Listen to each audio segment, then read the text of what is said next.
This is part A of the Khoodeelaar television channel.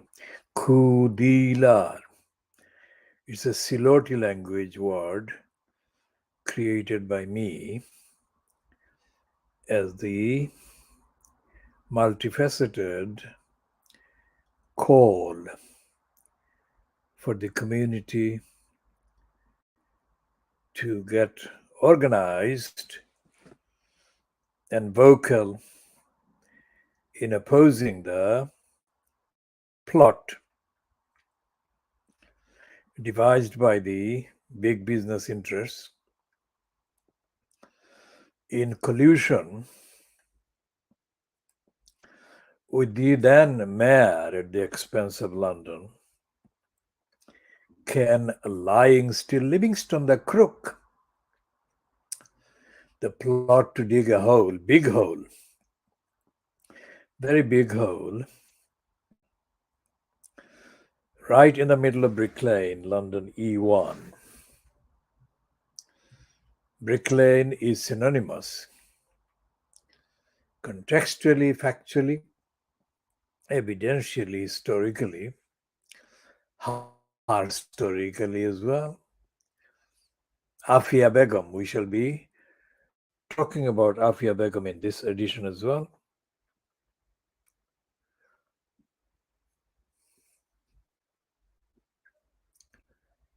The crossrail hole was going to be dug in the middle of Brick Lane, destroying the center of the community.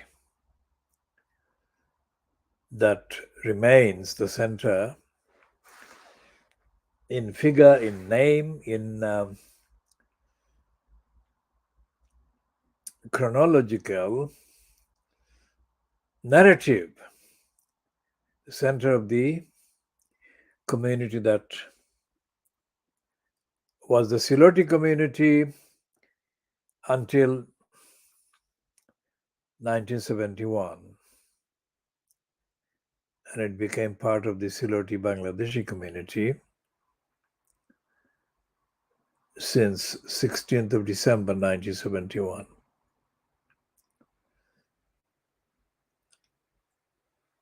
I have had relations from Silot in settling in and around Brick Lane about 100 years ago. And 100 years ago in Brick Lane, the people who came after my relations, let's say, and their contemporaries, were almost overwhelmingly from Silot, and they landed on the shore of England from the British-owned seas, sea ships, sea vessels. And those people landed without needing any documents, because in 1923, or the 1920s, let's say, the subcontinent, which includes Silot, was part of the so-called British Empire.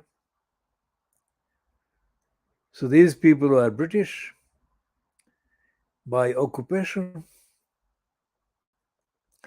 Once they landed, they sought sanctuary, housing, and solidarity and support from those that had already been settled.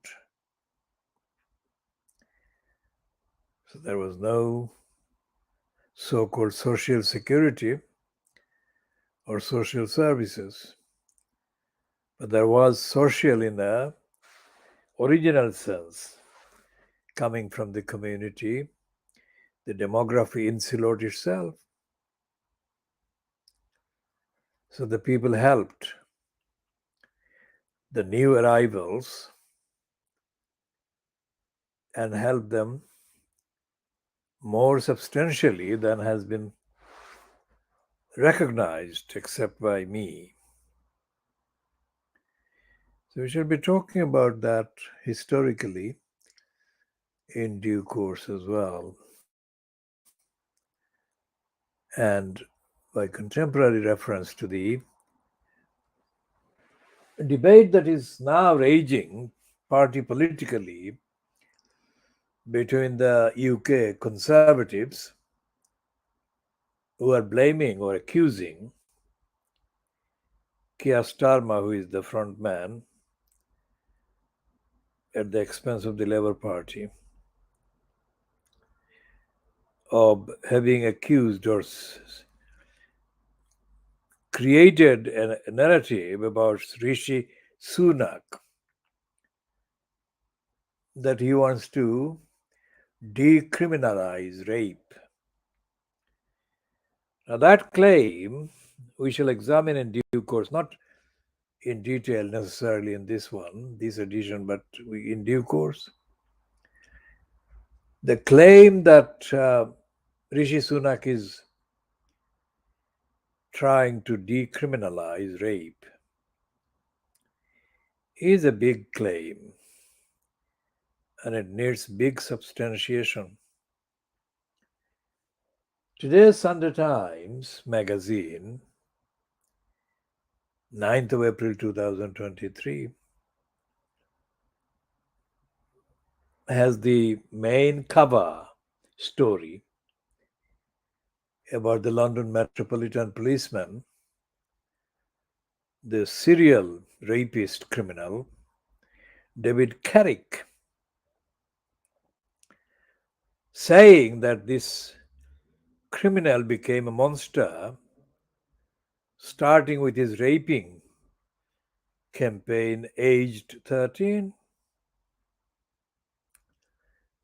which is absolutely significant. How has it been possible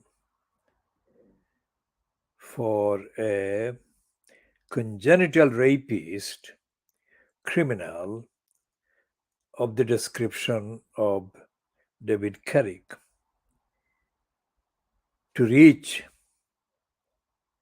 whatever point of entry he had to reach and get recruited as a policeman?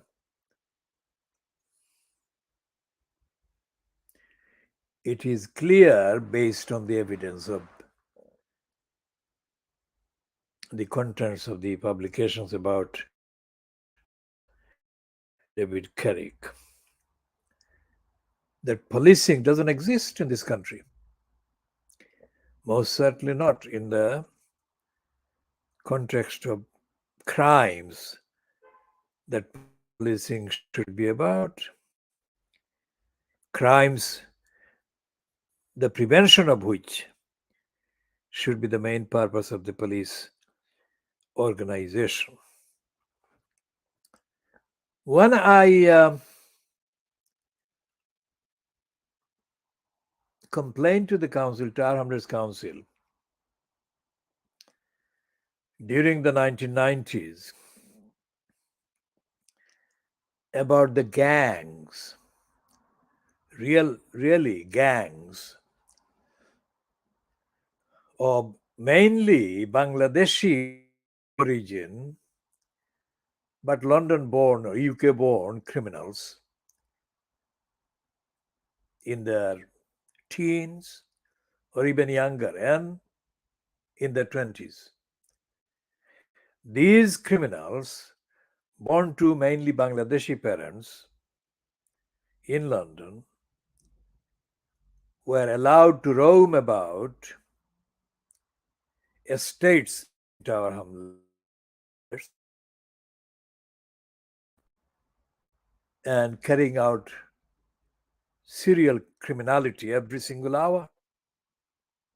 When I complained to the council in the 1990s, Tower Hamlets Council was, of course, still so-called Labour Control Council.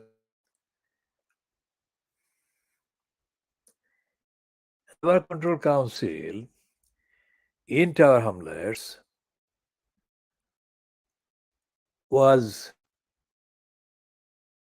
made up of so-called elected Labour councillors who were supposedly elected council representatives from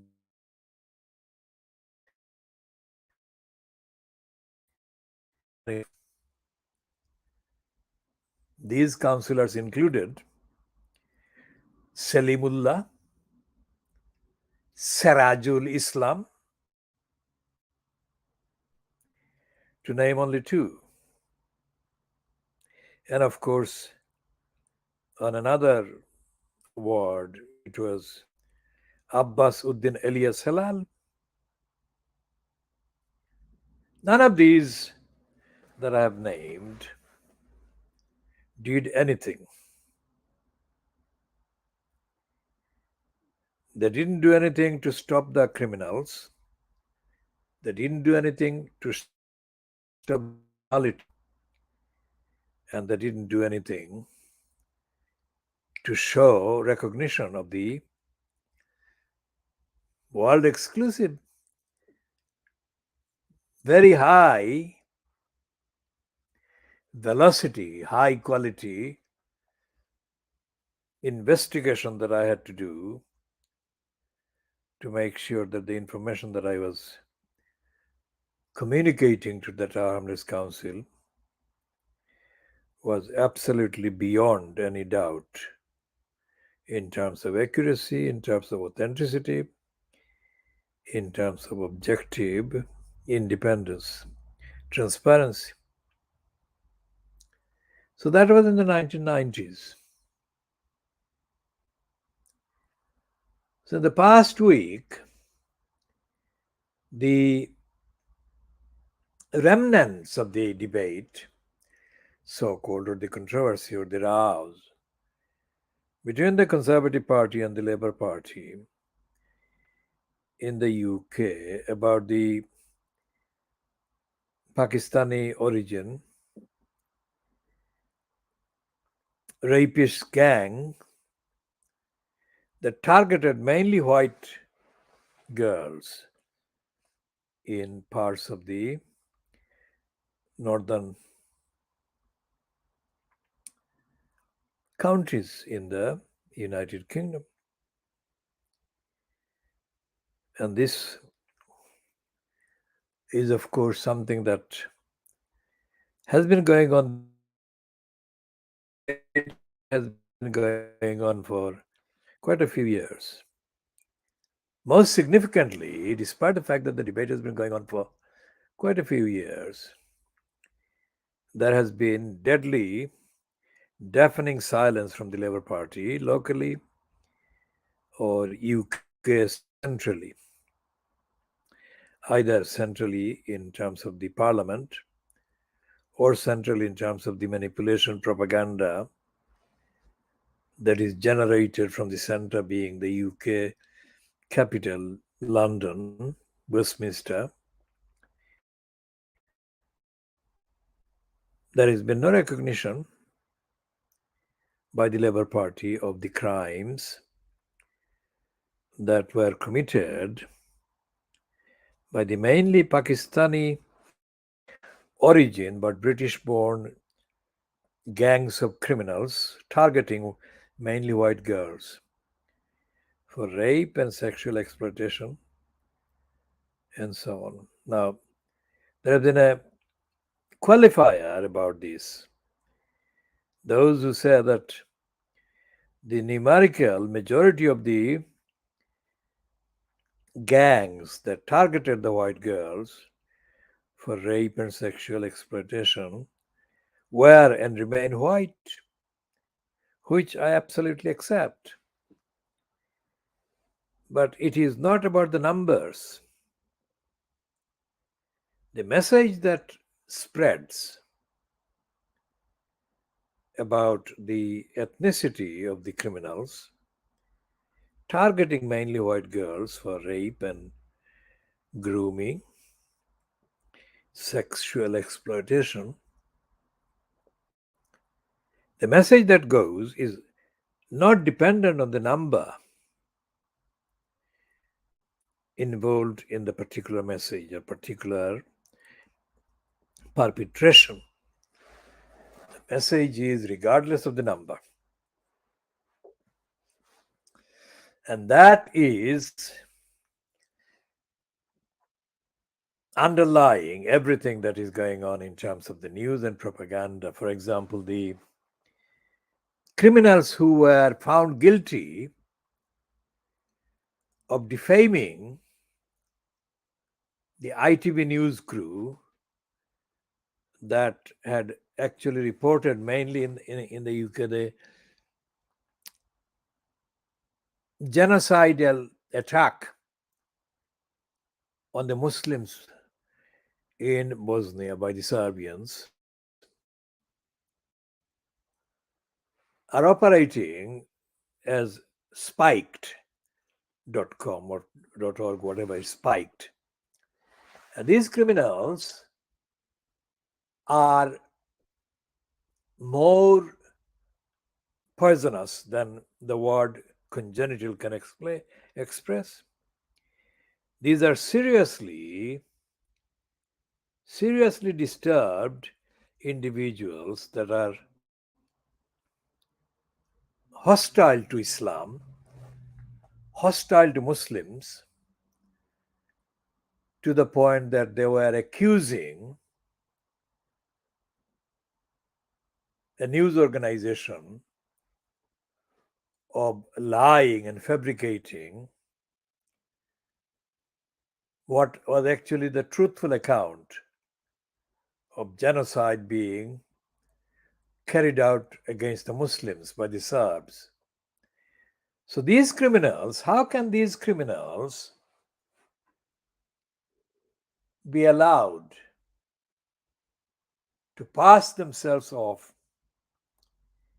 as, in terms of religion, neutral or even atheistic? Because these same criminals have been persistently lying, can you imagine, for the corrupt mayor post holder Luthuraman. And these criminals have been claiming that the Labour Party is wrong and Luthuraman is right. And they are repeatedly asserting that Luthuraman is a progressive, a radical, and a caring incumbent in the post of the corrupt post of the elected mayor in Tower Hamlets, the expense of Tower Hamlets. Luthuraman is not caring. Luthuraman is not committed. Luthuraman is not truthful. Luthuraman is not honest. And Luthuraman, in addition to those defects, Luthuraman has got serious intellectual limitations. Cognitively challenged is the phrase that applies to him. And I have used the example of his so-called reply to a question put to him by David Cohen in October 2010 as definitive proof that Luthuraman quite literally does not understand all the statements that are made in front of him, to him. And on the 3rd of July 2013, when he was allegedly chairing a so called mayor's cabinet in Tower Hamlets, I read out a 222-word question that I had sent by email in the 48 hours before that. And when I finished reading out that 222-word question, Lutheran said that he understood when I read it in the way that I did. And he said, in effect, that the question, the same question, 222 words that I had written and sent to them, to him and the others, so called members of the cabinet, bogus cabinet, they didn't understand. Sitting around the so called cabinet table was Rabina Khan, who was supposed to be, have been at that time, Luthera's cabinet member, supposedly about housing. When she delivered her answer to the question, which answer she had manufactured with the help of whoever was helping her and helping the regime of Lutheraman, she said that she understood the question. If she did understand the question, that remains a mystery. 10 years on, because the answer she gave was not what the question, 222-word question, warranted.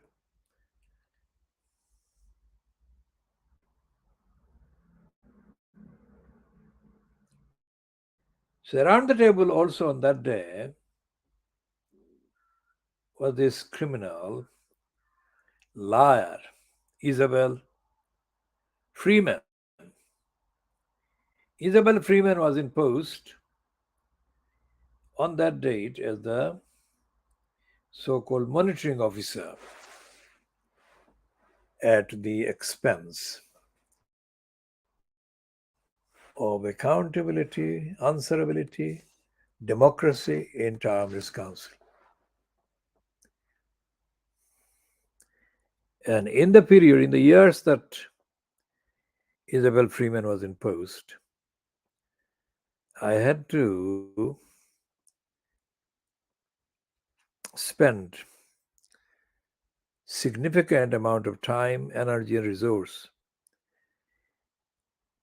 in putting to her serious constitutional, legal, factual questions about the behavior of liar called Steve Hill. Steve, the criminal racist liar, was imposed as the manager at the expense of Tower Hamlets in the so-called benefit section. And my questions and communications also included the behavior of the gangster called Popla Harka and the gangsters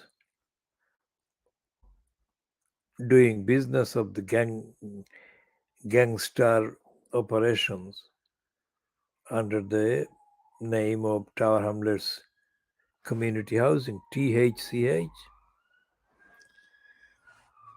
Isabel Freeman persistently failed to acknowledge receipt, persistently failed to reply, persistently failed to do the most basic urgent things that were warranted.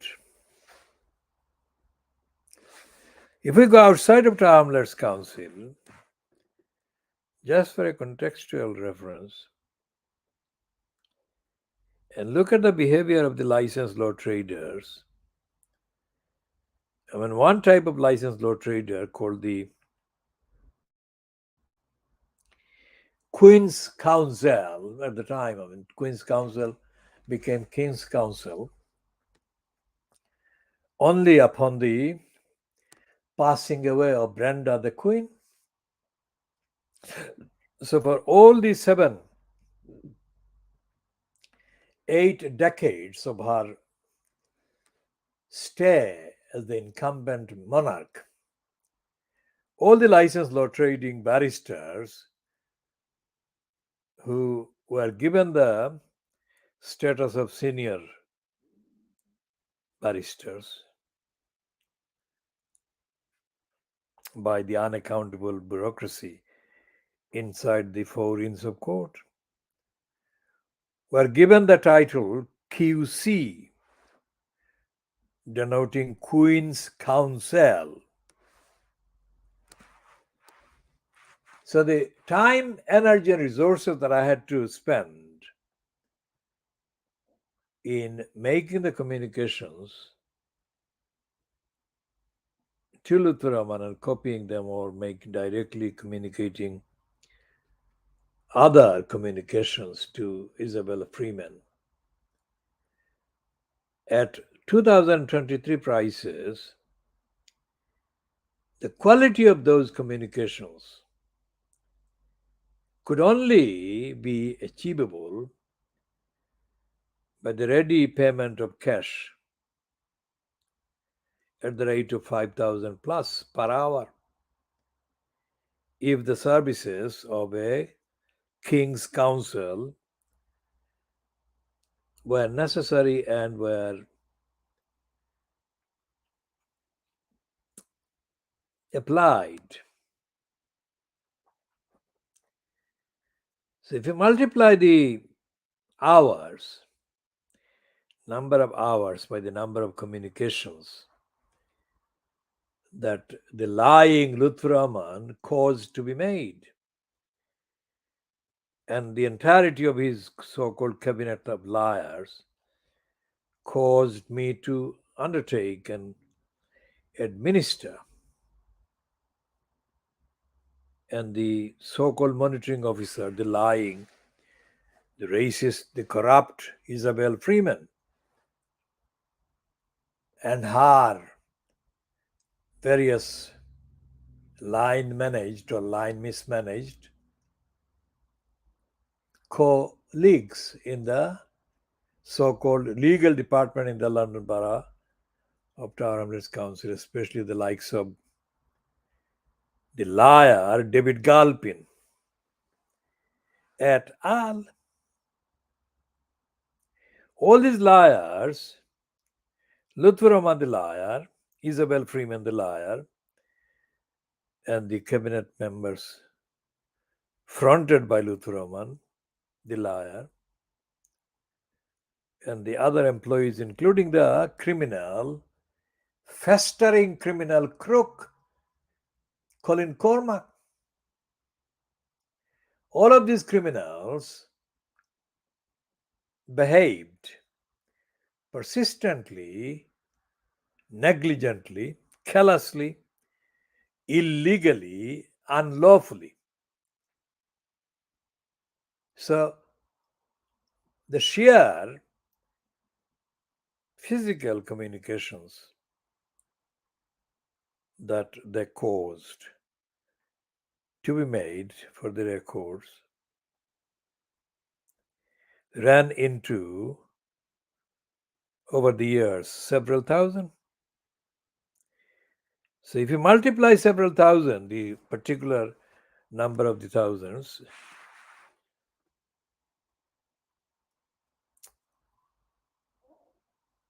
and you add the sum of, let's say, 2023 per hour, then the basic production costs, including the advice and legal checks and law checks required that had to be entailed, would be like several £100 million.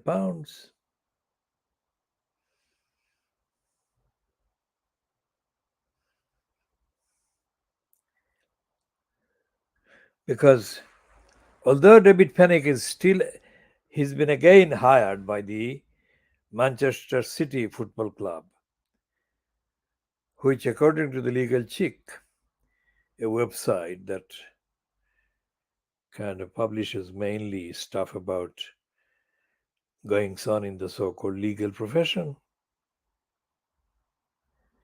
although he's hired at, let's say, £5,000 an hour, that does not mean that he's delivering the outcome that he's hired for.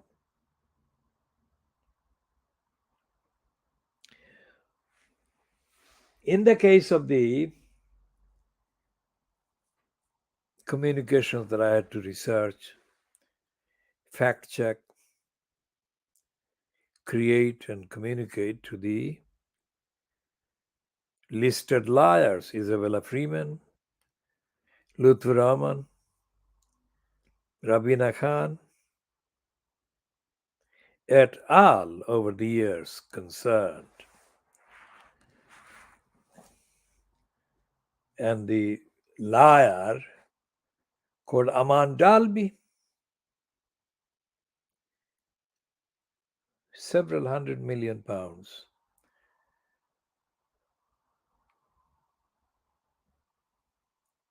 would have had to be paid to an external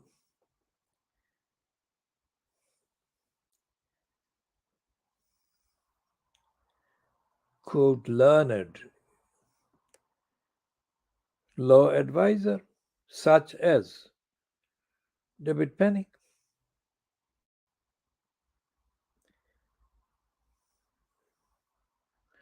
And if they didn't pay the cost of hiring David Panic, for example, these criminals would have been held to account many times over.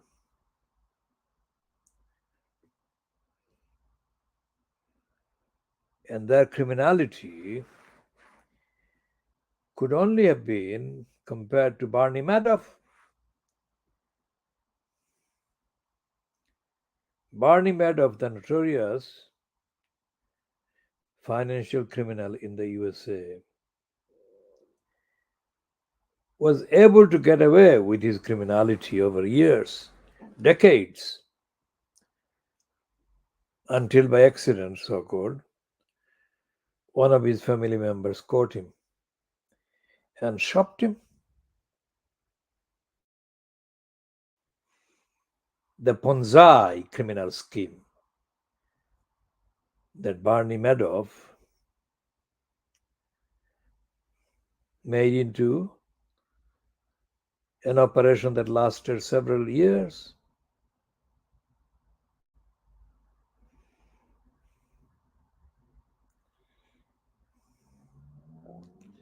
So, this is the introduction to this edition. And we have now reached 34 minutes of this broadcast that is timed at 10 hours GMT, which is 11 hours UK time. As we said, today's Sunday Times magazine has got a special feature about the London Metropolitan Policeman, the serial rapist David Carrick.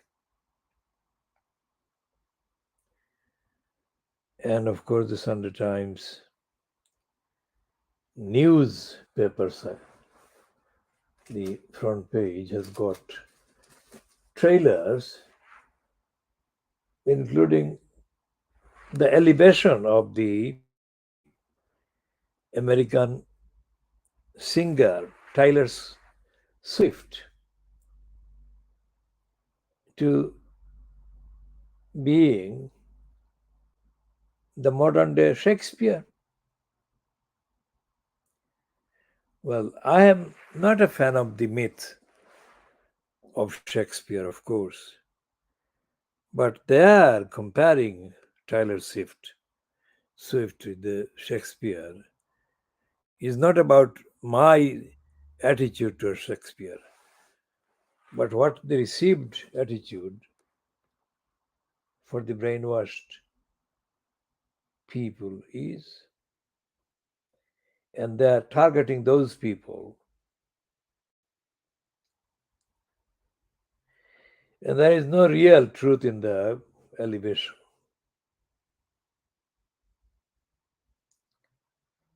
Because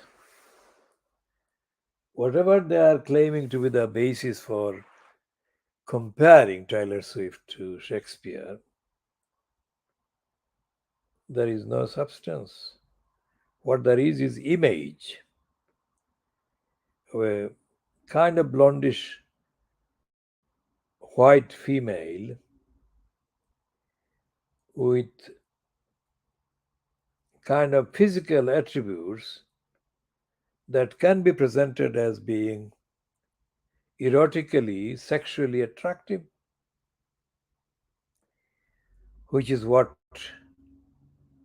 accounts for half of the explanation for her good success.